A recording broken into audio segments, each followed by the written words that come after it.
All right, hello everybody. This is Jeremy Lovett. It's Friday afternoon, but I got a string of calls here just today, 4 to be exact, folks that are looking at buying a new home, like new home, not just new to them. They're going out, talking to the builder, buying a new home.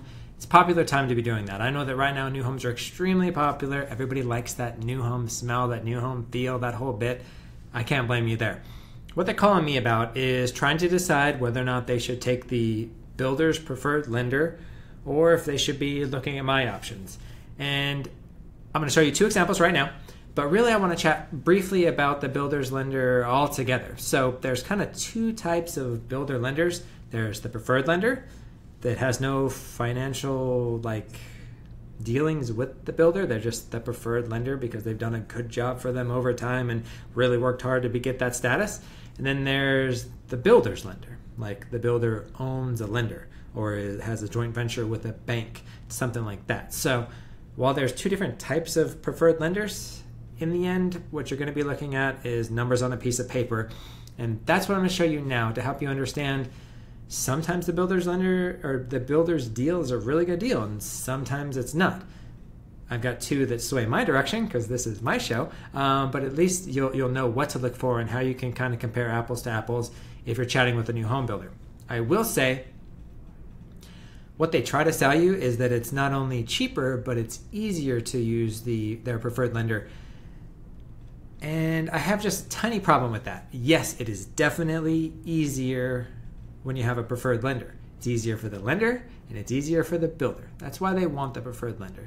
When I work with another individual time and time again, I know exactly how they work. I know that what their paperwork looks like. I know all those things. But when I work with a client, there's very little I can do that can change how difficult it is for that loan.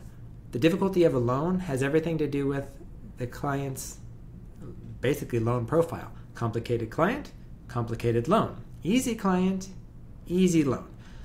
A relationship that I would have with a builder is not going to make your loan process easier. So when they tell you it's going to be cheaper and easier, it might be cheaper, but let's look at that. It's not going to be any easier to get a loan. You're still going to be going through Fannie Mae or you're going to be looking at VA guidelines. Whatever it is, you're still qualifying for a loan. So it's going to be easy or hard based on how complicated your scenario is, not based on the lender's relationship with the home builder. With that said, let's go over and let's look at the first scenario. Perfect. Right here, we're looking at a scenario I just went over with the client. They're using a conventional loan to buy a home for $435,000. They're putting 5% down. The builder's preferred lender, not associated with the builder, just their preferred lender, was offering my client 4.25%. Now, the builder was offering an incentive tied to using this preferred builder or this preferred lender, and that was $5,000. My client does not already have a loan estimate from this lender, so he can't tell me exactly what the lender's fees were, but he did ask if they were offering any credits, and they were not. So that 4.25% would not have any additional lender credits with it. So we're going to look at the net benefit and assume that it's $5,000. It's what's coming from the builder. Our exact pricing today on this shows a little bit different. Same exact loan scenario. If I price it at 4.25 just to show them apples to apples, I don't get the builder incentive, so the $5,000 is wiped out. But at 4.25 today on a loan amount of $413,250, our total lender credit is $11,364. So in the end, I'm $6,364 cheaper in this scenario than the builder's lender deal put together. In reality, you're not going to have $11,364 in closing costs on this deal. What we're likely going to do is offer that buyer a little bit lower rate with a slightly lower lender credit so that we kind of match their total closing costs to the total lender credit. So they're probably going to end up with a rate around 4.0, maybe 3.875. But regardless, we compare apples to apples. It's actually $6,000 cheaper in this case to say no to the $5,000 builder incentive than it would be to actually take it. So that's scenario 1. Scenario number 2, much less expensive home, and it's a VA deal. So $183,000 VA purchase, putting 0 down. The total loan amount after you finance the funding fee is $187,000. The builder's preferred lender was offering a rate of 3.5%. Now I got to see the builder's lender's loan estimate on this, so I got to see all the figures. The builder's incentive was $4,000. There was no lender credit there, but there were lender fees totaling $3,258. Now, what the lender was actually doing was charging them a discount point to buy the rate down to 3.5%. Otherwise, the maximum lender fee would have been 1% of the loan amount. But here they were actually charging bona fide discount points to buy the rate down to 3.5%. When you take those lender fees out of the builder incentives, you see the net benefit is only $742. Still a benefit to the borrower, but when you compare it to our scenario, exact same scenario, if I just compare apples to apples and offer them 3.5% instead of like 3.25%, which we're doing for many folks on VA right now, APR is 3.567.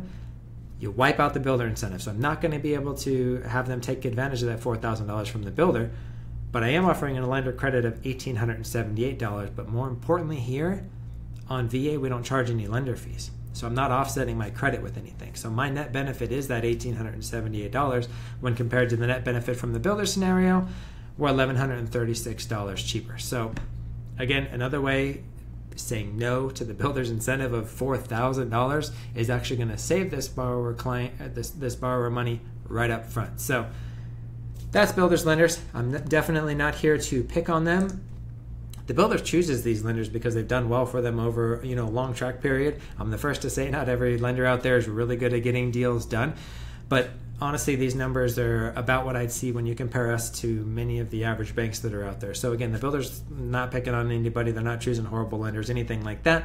But just like with every other transaction, it's important that you shop and see what's going to be the best deal for you instead of just taking their word for their incentives, making it not only cheaper, but easier for you to buy that home. So I hope this was good information for you. Have an awesome Friday and an awesome weekend. If you're out there looking at new homes, give me a call. Let's look at the numbers. You can see. Compare them. It's easy to see. Maybe the builder's going to offer you a better deal. Maybe I'm going to offer you a better deal. Either way, it doesn't hurt to shop. So have a great day. I'll talk to you soon.